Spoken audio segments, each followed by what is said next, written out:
साथियों, सबसे पहले आप लोगों को जय मूल निवासी। साथियों, इतिहास इस बात का गवाह है कि यूरेशियन ब्राह्मण, आर्य यूरेशियन ब्राह्मण और अंग्रेजों का डीएनए के आधार पर गोत्र एक है।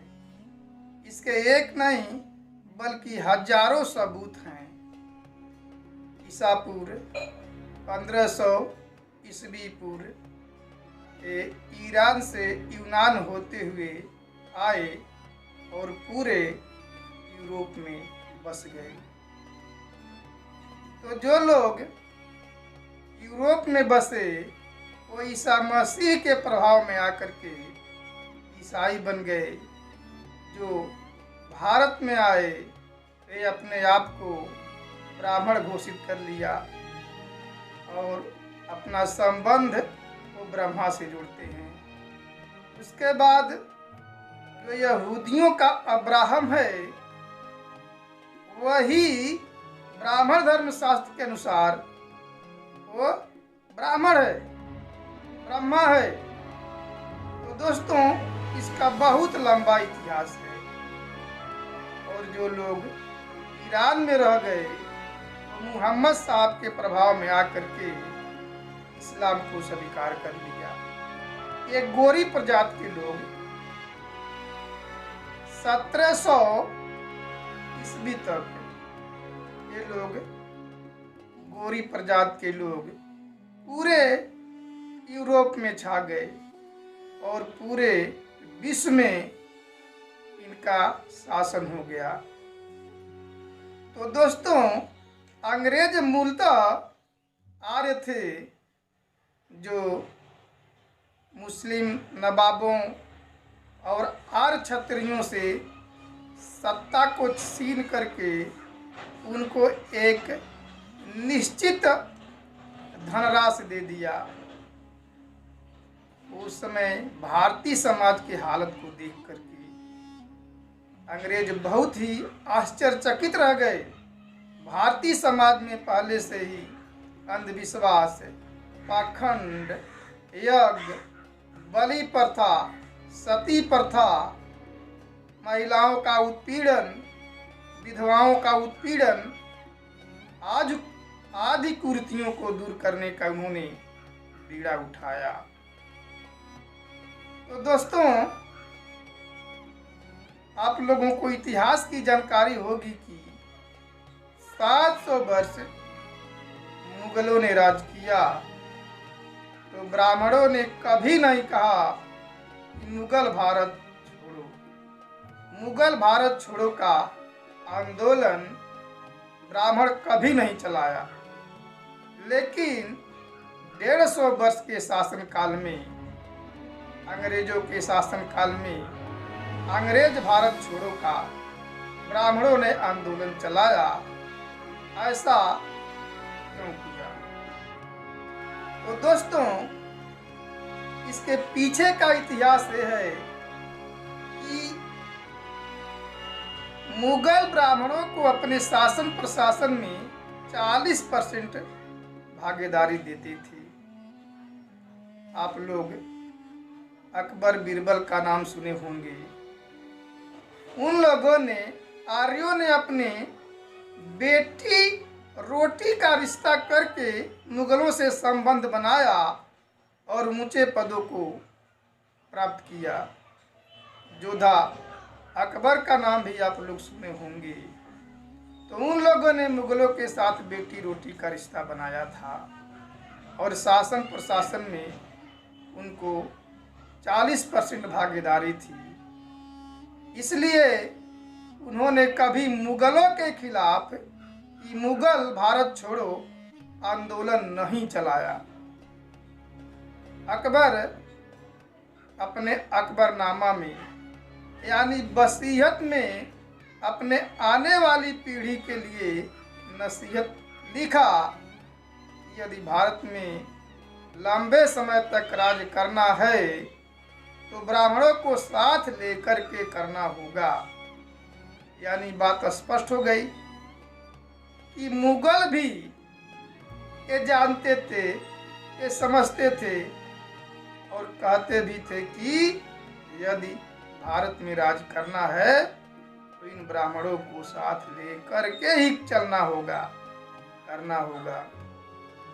तो बेशक वो राजा महाराजा सम्राट थे, लेकिन भारतीय समाज की व्यवस्था का संचालन ब्राह्मण ही करता था।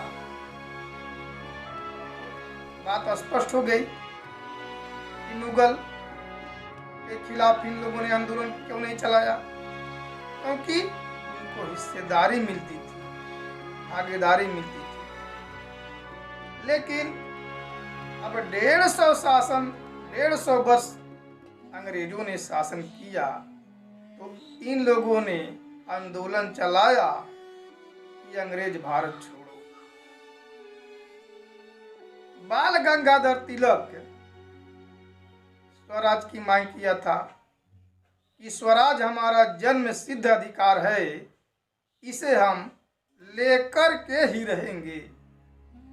तो दोस्तों, ये हमको हाई स्कूल या इंटर में आधा अधूरा ही पढ़ाया जाता है, पूरी बात को नहीं पढ़ाया जाता है कि उसके आगे क्या कहा था। तो जो हमको पढ़ाया नहीं गया हाई स्कूल या इंटर में, पढ़ाया नहीं गया किताबों में, पाठों में, उसको मैं बता रहा हूँ कि उसके आगे कहा कि स्वराज हमारा जन्म सिद्ध अधिकार है, इसे हम लेकर के ही रहेंगे। और आगे कहा स्वराज का मतलब ये नहीं होता है कि अंग्रेजों को देश से भगाया जाए। जिस प्रकार से प्राचीन काल में राजा महाराजा हम ब्राह्मणों को शासन प्रशासन में भागीदारी देते थे, यदि उसी प्रकार से अंग्रेज भी हमको भागीदारी देते हैं तो अंग्रेजों का राजा हमारा राजा होगा, अंग्रेजों का सम्राट हमारा सम्राट होगा। तब अंग्रेजों को देश छोड़ करके जाने की जरूरत ही नहीं है। तो दोस्तों, यानी स्वराज का मतलब जो है उसमें केवल ब्राह्मणों का ही अपना राज था, उसमें मूल निवासियों को भागीदारी नहीं देना चाहते थे, क्योंकि अंग्रेज तब अपने कल्याणकारी नीति में कोई परिवर्तन ही नहीं किया था। यहाँ तक कि 1919 में होम रूल की मांग गंगाधर तिलक किया था कि स्वराज हमारा जन्म सिद्ध अधिकार है, लेकिन 1919 में ही अंग्रेजों ने ब्राह्मणों को जज बनाने पे रोक लगा दिया था। कहे थे अंग्रेज कि ब्राह्मणों के अंदर न्यायिक चरित्र होती ही नहीं है, इसलिए रोक लगा दिए थे। दोस्तों, 1918 में बाबा साहब doctor BR Ambedkar SC ST के लिए और भास्कर राव जादव OBC के लिए अंग्रेजों के समक्ष एक महत्वपूर्ण मेमोरेंडम रखे थे। जब साउथ बरो कमीशन आया था, तो साउथ बरो कमीशन के समक्ष ये दोनों महापुरुष मूल निवासी बहुजन समाज के आबादी के अनुपात में भागीदारी की मांग किए थे। तो जब ये बात बाल गंगाधर तिलक को पता चला, तो बाल गंगाधर तिलक को समझने में देरी नहीं लगा। उन्होंने कहा इसके पीछे छत्रपति साहू जी महाराज का हाथ है।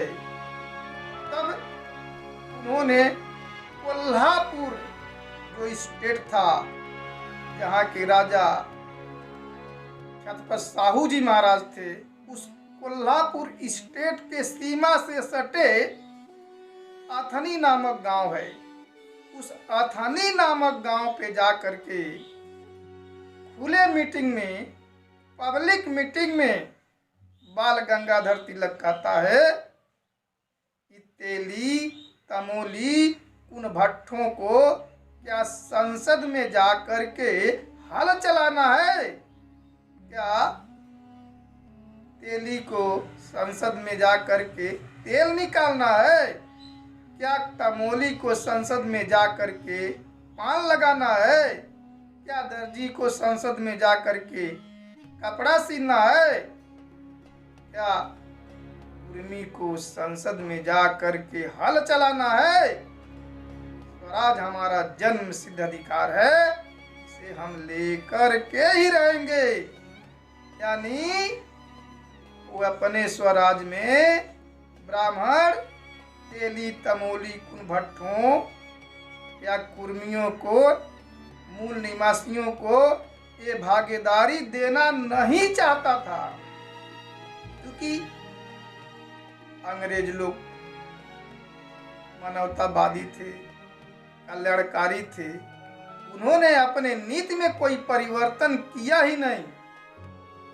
1823 में उन्होंने सभी लोगों को शिक्षा देने का अधिकार दिया, शिक्षा प्राप्त करने का अधिकार दिया, जबकि ब्राह्मण शास्त्र के अनुसार, मनुस्मृति के अनुसार मूल निवासी बहुजन समाज के लोगों को शिक्षा ग्रहण करने का अधिकार ही नहीं था।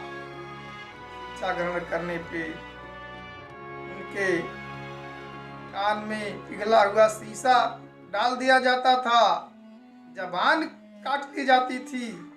उसी कानून के तहत ज्योतिबा फूले कल्याणकारी कानून के द्वारा अंग्रेजों के ज्योतिबा फूले पढ़ लिख पाए, बाबा साहब डॉक्टर B.R. अम्बेडकर पढ़ लिख पाए। ज्योतिबा फूले पढ़ लिख करके अपनी पत्नी सावित्री भाई फूले को पढ़ा लिखा करके भारत की प्रथम महिला टीचर बनाए। तो दोस्तों, जब 1918 में बाबा साहब डॉक्टर B.R. अम्बेडकर साउथ बरो कमीशन के समक्ष जब मेमोरेंडम पेश किया, तो उसी के अनुसार ही 1932 में बाबा साहब डॉक्टर B.R. अम्बेडकर को कम्युनल अवार्ड मिला। लंदन में, इंग्लैंड में गोलमेज सम्मेलन से 4 अधिकार मिला, जिसे गांधी ने पूना पैक्ट का समझौता करके छीन लिया। तो फिर बाबा साहब डॉक्टर B.R. अम्बेडकर ने 1942 में सेपरेट सेटलमेंट की मांग की। 1932 में उन्हें पृथक निर्वाचन प्रणाली मिली, सेपरेट इलेक्टोरेट मिला। लेकिन गांधी ने जब छीन लिया, तो बाबा साहब डॉक्टर B.R. अम्बेडकर ने दूसरा उपाय निकाला और उन्होंने सेपरेट सेटलमेंट की मांग की। अछूतों को, अछूतों के बस्तियों को ब्राह्मणों के बस्तियों से बहुत दूर ले जा करके बसा दिया जाए, तो वहाँ पे जा करके उन लोगों को छुआछूत करने का मौका नहीं मिलेगा और अछूत से छुआछूत नहीं करेगा। और इसके लिए अंग्रेजों ने 20 साल का समय मांगा था। तो फिर ब्राह्मणों ने सोचा कि जब मूल निवासी अछूत शूद्र जब ब्राह्मणों के बस्तियों से दूर चले जाएंगे और वहाँ अपना सांसद और विधायक अपने वोट से चुनेंगे, उनकी अपनी अलग जमीन होगी, उनकी अलग घर द्वार खेती बाड़ी अलग होगी, क्योंकि भूमि का बंटवारा का भी मांग किए थे बाबा साहब। तो अंग्रेजों ने 20 साल का समय लिया था। तभी इन लोगों ने सोचा इस तरह से मूल निवासी लोग आज़ाद हो जाएंगे तो हम किस पे राज करेंगे, हम किससे बड़े बन करके रहेंगे। अरे बड़े बनने के लिए किसी को छोटा तो रहना जरूरी है। इसलिए इन लोगों ने मूल निवासियों को गुलाम बनाए रखने के लिए अंग्रेजों को भगाया और क्विट इंडिया में मुहिम चलाए। इंडिया में गांधी, नेहरू और उसकी कंपनी अंग्रेज भारत छोड़ो आंदोलन चलाया, जिसके कारण अंग्रेजों को हमारे देश से जाना पड़ा। तो दोस्तों, कहने का हमारा मतलब है कि अंग्रेज अपने कल्याणकारी नीति में किसी प्रकार का परिवर्तन किए ही नहीं। 1857 के गदर के बाद भारत को ईस्ट इंडिया कंपनी के अधीन से हटा लिया गया और ग्रेट ब्रिटेन के अधीन कर दिया गया। वहीं से गवर्नर जनरल और उच्च अधिकारियों के पदों की नियुक्ति होने लगी और 1874 में उन लोगों ने इसी कानून के तहत 1861 में ये लोग इंडियन पैनल कोड बनाए और लंबे समय तक भारत में राज करने का निर्णय लिए। और इसी कानून के तहत 1874 में नंद कुमार देव का अंग्रेजों ने हत्या और बलात्कार के जुर्म में फांसी पर लटका दिए। तब ब्राह्मणों ने सोचा कि अब अंग्रेजों के राज में हमारा कल्याण होने वाला नहीं है, क्योंकि अंग्रेजों के राज में जब हम जैसे ब्राह्मणों का फांसी हो सकती है, तो अब अंग्रेजों के राज में हम लोगों का कल्याण होना नहीं है, नहीं कर सकते। इसलिए उन लोगों ने अंग्रेजों के खिलाफ आंदोलन चलाया कि अंग्रेज भारत छोड़ो। उसके बाद अपनी थोड़ी सी सुधार करने के लिए अंग्रेज 1885 में कांग्रेस की स्थापना किए, जिसका राष्ट्रीय अध्यक्ष रिटायर ICS अधिकारी A.O. ह्यूम को बनाए और BL मातंग साहब की स्टेटमेंट के अनुसार जो कांग्रेस थी वो मनोरंजन क्लब के नाम से उसका रजिस्ट्रेशन हुआ था। वो तो बाद में जब ब्राह्मणों का थोड़ा प्रभाव बढ़ा तब उसको राष्ट्रीय कांग्रेस कहने लगी और उसी में बाल गंगाधर तिलक और नाना साहब पेशवा ये सब भागीदारी मांगने लगे, आंशिक भागीदारी की लड़ाई लड़ने लगे। रानाडे, बाल गंगाधर तिलक, नाना साहब पेशवा ये लोग उसमें भागीदारी की मांग करने लगे। यानी अंग्रेजों के समय में भी ये चाहते थे कि हमको शासन प्रशासन में उचित भागीदारी मिले, लेकिन मूल निवासी बहुजन समाज के लोगों का भागीदारी नहीं चाहिए। गांधी भी कहा था कि यदि अंग्रेज भारत को आज़ाद कराना चाहते हैं और उस आज़ाद भारत में यदि यहाँ के मूल निवासियों को SC ST OBC को भागीदारी देते हैं तो ऐसा आज़ादी हमें नहीं चाहिए। ये गांधी कहा था। आप लोग कहते हैं कि गांधी महान है, लेकिन इतनी सोच नीची थी, इतनी घटिया किस्म की सोच रखने वाले व्यक्ति को हमारे देश के लोग राष्ट्रपिता बना दिए, बापू बना दिए, महात्मा बना दिए, जिसका औकात 1 टके का नहीं था, 1 पैसे का नहीं था, जो मूल निवासी बहुजन समाज को हमेशा दबा के रखना चाहता था, उसके हिस्सेदारी के पक्ष में था ही नहीं, जबकि अंग्रेज हमें एक अधिकार देते जा रहे थे। दोस्तों, हमें बलि दिया जाता था हम मूल निवासी बहुजन समाज के लोगों को, यज्ञ के द्वारा ब्राह्मण यहाँ के मूल निवासियों को यज्ञ के नाम पे बलि दिया जाता था, नरमेध यज्ञ कहा जाता है। इस पे कानून बना करके अंग्रेजों ने रोक लगाया। सती प्रथा का, यानी जिसका पति मर गया है उसको ये लोग ले जा करके जबरदस्ती चीता पे बैठा देते थे। अगर भागती थी तो डंडा लाठी बांस से मार मार के उस पे बैठा देते थे। वो उसका करुणा और रोना सुनाई न दे, उसका रुदन सुनाई न दे, इसलिए वो गाजा बाजा के बाद साथ जाते थे ताकि वो कितना भी रोए सुनाई न दे। तो उसकी आवाज दबाने के लिए ही ढोल धमाड़ा का व्यवस्था किए थे, ढोल नगाड़ा बजाते थे। तो दोस्तों, यहाँ के मूल निवासियों के साथ तो अत्याचार अन्याय बहुत हुआ।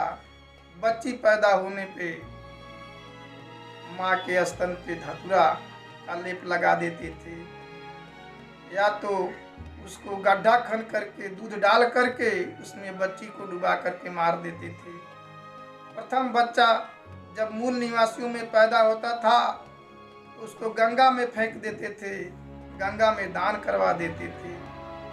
बड़े बड़े पुल बनते थे तब उसमें मूल निवासियों का बलि दिया जाता था, उनको जिंदे चून दिया जाता था। मान्यता थी कि ऐसा करने से ये पुल या भवन टिकाऊ होगा। तो दोस्तों, ये ब्राह्मणों को के कुरीतियों को दूर करने के लिए अंग्रेजों ने कानून बनाया। पढ़ने का अधिकार नहीं था, अंग्रेजों ने पढ़ने का अधिकार दिया। कुर्सी पे बैठने का अधिकार नहीं, अंग्रेजों ने कुर्सी पे बैठने का अधिकार दिया। यहाँ तक कि जज बनने का अधिकार दिया। दोस्तों, इस देश का शासक बनने का अधिकार दिया। बाबा साहब डॉक्टर B.R. अम्बेडकर को संविधान लिखने का मौका मिला तो ये सारी बात संविधान में डाला।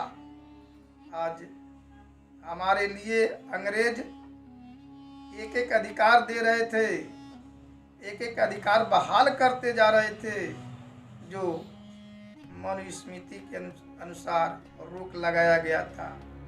उस पर पाबंदी लगा करके मानवतावादी अधिकार अंग्रेज दिला रहे थे। इसी से क्रोधित हो करके, इसी से क्षुब्ध हो करके अंग्रेजों ने सोचा एक दिन मूल निवासियों को सभी अधिकार मिल जाएगा तो मूल निवासियों की आबादी हमारे देश में बहुत ज़्यादा है, 85% है। हमारे ऊपर ये लोग राज करेंगे और हम लोग शोषित हो जाएंगे और यहाँ का मूल निवासी शासक बन जाएगा। ऐसा नहीं होना चाहिए, इसलिए अंग्रेजों को देश से भगाया गया। तो दोस्तों, आप लोगों को मालूम हो गया होगा कि 700 वर्ष तक मुगलों ने राज किया। तो अंग्रेजों ने कभी नहीं कहा कि मुगल भारत छोड़ो, लेकिन 150 वर्ष अंग्रेजों के शासनकाल में ब्राह्मणों ने कहा कि अंग्रेज भारत छोड़ो आंदोलन चलाया। इसका यही कारण है दोस्तों। तो दोस्तों, आज भी तो हम लोग पूर्ण रूप से आज़ाद नहीं हैं, क्योंकि जो भारतीय संविधान में अधिकार लिखा गया है वह भारतीय संविधान अक्षरशः ब्राह्मणों के द्वारा पालन नहीं किया गया है। आज भी अधिकार वंचित कर दिया गया है और अधिकार वंचित को गुलाम कहते हैं। अर्थात आज भी आज़ाद भारत में यहाँ का मूल निवासी गुलाम है। तो दोस्तों, इस गुलामी की लड़ाई लड़ने के लिए आज हजारों संगठन बन करके तैयार हो गया है। हजारों पार्टियां मूल निवासी बहुजन समाज में बन करके तैयार हो गया है। तो दोस्तों, लेकिन अलग अलग लड़ाई लड़ेंगे तो हमको सफलता नहीं मिलेगा। इन SC, ST, OBC और माइनॉरिटी का जितने भी पार्टियां हैं यदि सही मायने में आज़ाद होना होगा तो इन सभी लोगों को एक महागठबंधन बनाना होगा। यदि हम लोग महागठबंधन बनाते हैं तो हम लोग दिल्ली की कुर्सी पे शासन कर सकते हैं। उत्तर प्रदेश की कौन कहे बात, दिल्ली की कुर्सी पे हम लोग राज कर सकते हैं। और जब हमारा राज आएगा, मूल निवासी बहुजन का राज आएगा, हम सभी लोगों का राज आएगा, तब जाकर के आबादी के अनुपात में भागीदारी किया जाएगा।